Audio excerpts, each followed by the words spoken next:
Hi friends, welcome to TECQ1. இன்றைக்கி நம்ம என்ன பார்க்க போகிறோம் அப்படின்னா, what is transformer inside. So ப்ராக்டிக்கலாக எப்படி இருக்குது அப்படிங்கிறத நம்ம பார்க்க போகிறோம். இப்போ தான் நம்ம சேனலில் ஃபஸ்ட் டைம் பார்க்குறீங்க அப்படின்னா மறக்காமல் சேனலை சப்ஸ்கிரைப் பண்ணிக்கோங்க. பக்கத்தில் இருக்கிற பெல் பட்டனையும் கிளிக் பண்ணிக்கோங்க. சரி, இதுதான் நம்மக்கிட்ட இருக்க ட்ரான்ஸ்ஃபார்மர். ஸோ இந்த ட்ரான்ஸ்ஃபார்மர் பார்த்துட்டிங்கன்னா ஃபெரைட் கோர் ட்ரான்ஸ்ஃபார்மர். ஸோ இந்த ட்ரான்ஸ்ஃபார்மரை நம்ம இப்போ என்ன பார்க்க போகிறோன்னா, எப்படி வைண்டிங்ஸ் மேக் பண்ணியிருக்காங்க, எப்படி கோர் இருக்குது, ஸோ அப்படிங்கிறத நான் உங்களுக்கு ப்ராக்டிக்கலாக காட்ட போகிறேன். இது ரெண்டு விதமாக நம்ம என்ன பண்ணலான்னா ரிமூவ் பண்ணலாம். ஒன்று பாய்லிங் வாட்டரில் இதை நல்லா ஒரு ½ அன் ஹவர் டிப் பண்ணி வச்சுட்டு ரிமூவ் பண்ணோம்னா குயிக்காக வரும்.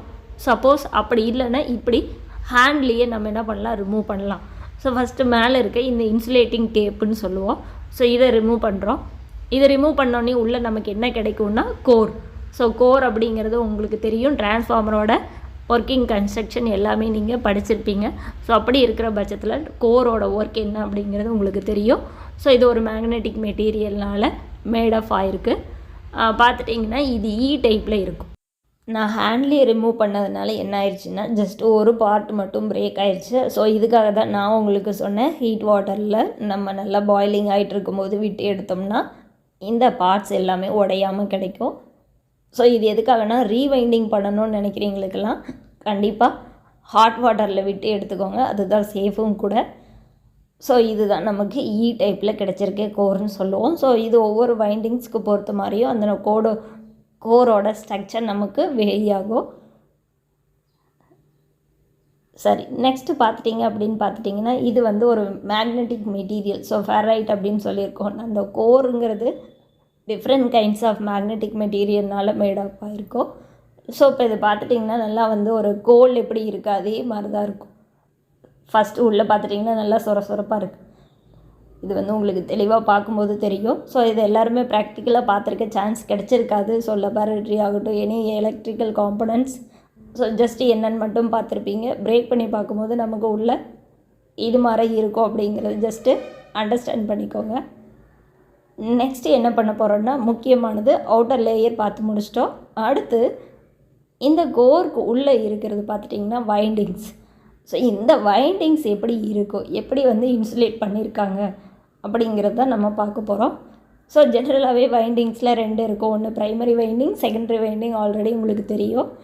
ஸோ ஃபஸ்ட்டு என்ன பண்ணியிருக்காங்கன்னா, இதில் primary windings low voltage winding, low வோல்டேஜ்னு சொல்லக்கூடாது, லோ வைண்டிங்ஸ்ன்னு சொல்லுவோம். ஸோ அப்போ இடின்னு என்னென்னு பார்த்துட்டிங்கன்னா, இதனோட வைண்டிங்ஸ் சுற்றின லேயர் கம்மியாக இருக்கும்.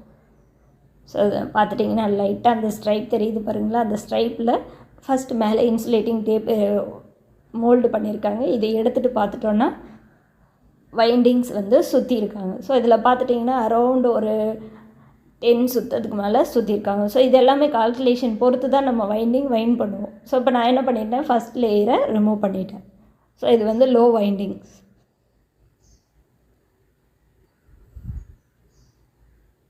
ஸோ பார்த்துட்டிங்கன்னா அந்த ஒவ்வொரு லேயரும் இருக்கும். இதுக்கு பேர் என்ன அப்படிங்கிறது உங்களுக்கு வைண்டிங்ஸ்னால், எல்லாருமே வெளியில் படிக்கும்போது என்ன பண்ணியிருப்பாங்கன்னா காப்பர். ஸோ இது எதனால் மேடப் ஆகிருக்கு, காப்பரால் மேடப் ஆகிருக்கு. ஸோ இது எல்லாமே லோக்கல் லாங்குவேஜில் என்ன சொல்லுவாங்கன்னா காயில் கட்டுறது, காயில் அப்படின்னு சொல்லுவாங்க. ஸோ அதை நம்ம என்ன பண்ணுறோம், வைண்டிங்ஸுன்னு சொல்ல வரோம். ஸோ ஃபஸ்ட்டு லேயர் ரிமூவ் பண்ணிட்டோம். நெக்ஸ்ட்டு இன்சுலேட்டிங் டேப்பை ரிமூவ் பண்ணுறோம். ஸோ இது ரிமூவ் பண்ணோன்னே நமக்கு அடுத்த வைண்டிங்ஸு ரிமூவ் பண்ணுறோம். ஸோ இதுவும் பார்த்துட்டிங்கன்னா லோ, அதாவது கம்பியோட திக்னஸ். நான் எதை லோ ஹை அப்படிங்கிறது உங்களுக்கு தெரியும், திக்னஸ் பொறுத்து தான் அதை நம்ம சொல்லுவோம். ஸோ அடுத்து பார்த்துட்டிங்கன்னா தேர்ட் லேயர். ஸோ இது ஹை வோல்டேஜ், அதாவது இதனோட வைண்டிங்ஸ் பார்த்துட்டிங்கன்னா ரொம்ப திக்காக இருக்கும். நான் உங்களுக்கு செப்பரேட் பண்ணி காட்டுறேன் பாருங்கள். அதனோட கம்பியோட திக்னஸோ இதோட கம்பியோட திக்னஸோ டிஃப்ரெண்ட்டாக இருக்கும்.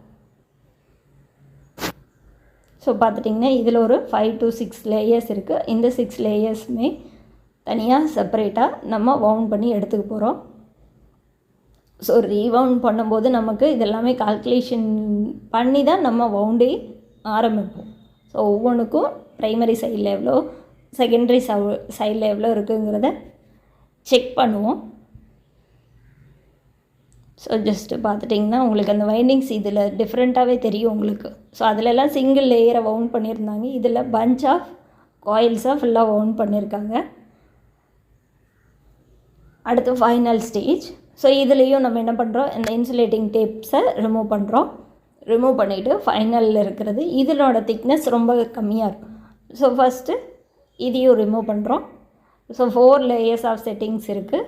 So 2 low voltage 2 high voltage அப்படிங்கிற மாதிரி இருக்கும். ஸோ இந்த வைண்டிங்ஸ் எல்லாமே ப்ரைமரி செகண்டரி அப்படிங்கிறது தான் நமக்கு மென்ஷன் பண்ணுது.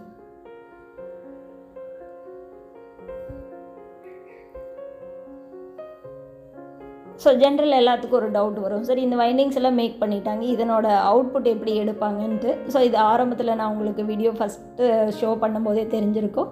ஸோ அந்த இன்சுலேட்டிங் டேப்க்கு வெளியே வந்துட்டு 4 பார்ட்டு வெளியே எடுத்துகிட்டு நமக்கு என்ன கனெக்ஷன்ஸ் தேவையோ அதோட இன்புட்ஸோ இல்லை அவுட்புட்ஸோ டியூ டு அந்த எலக்ட்ரானிக் சர்க்யூட்டில் கனெக்ட் பண்ணியிருப்பாங்க. ஸோ அவ்வளோதாங்க. இதுதான் சிம்பிளாக டிரான்ஸ்ஃபார்மருக்குள்ளே என்னென்ன காம்பனன்ட்ஸ் இருக்குது அப்படிங்கிறது உங்களுக்கு காமிக்கணும் அப்படிங்கிறதுக்காகவே மெயினாக நான் இந்த வீடியோவை மேக் பண்ணியிருக்கேன். ஸோ கண்டிப்பாக இதனோட அடுத்த பார்ட் என்ன அப்படின்னா எப்படி ரீவைண்ட் பண்ணுறது அப்படிங்கிறது உங்களுக்கு யூஸ்ஃபுல்லாக இருக்கும். ஸோ இது நீங்கள் தெரிஞ்சுக்கிட்டால் மட்டும்தான் அடுத்தடுத்த கால்குலேஷன் டிரான்ஸ்ஃபார்மரோட ஒர்க் என்ன அப்படிங்கிறது தெரியும். ஸோ இட்ஸ் லைக் அ ஸ்விட்ச் மாதிரி தான் ஆக்ட் ஆகும். ஸோ இதெல்லாம் எலக்ட்ரானிக் சர்க்யூட்ஸில் மோஸ்ட் ப்ராபப்ளி இதெல்லாம் இருக்கும்.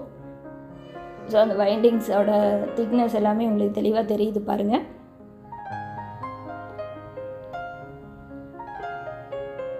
இது எல்லாமே மெலிசாக இருக்கும்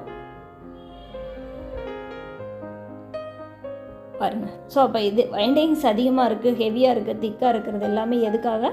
ஸோ கரண்ட் ஃப்ளோ அது எவ்வளோக்கு எவ்வளோ பாஸ் ஆகுது அப்படிங்கிறதுக்காக தான் வைண்டிங்ஸை நம்ம உருவாக்கியிருக்கோம். ஸோ கண்டிப்பாக இந்த வீடியோ உங்களுக்கு ஹெல்ப்ஃபுல்லாக இருந்திருக்கும்னு நினைக்கிறேன். நெக்ஸ்ட் ஒரு டிஃப்ரெண்ட்டான வீடியோவோட நான் உங்களை மீட் பண்ணுறேன். தேங்க்யூ.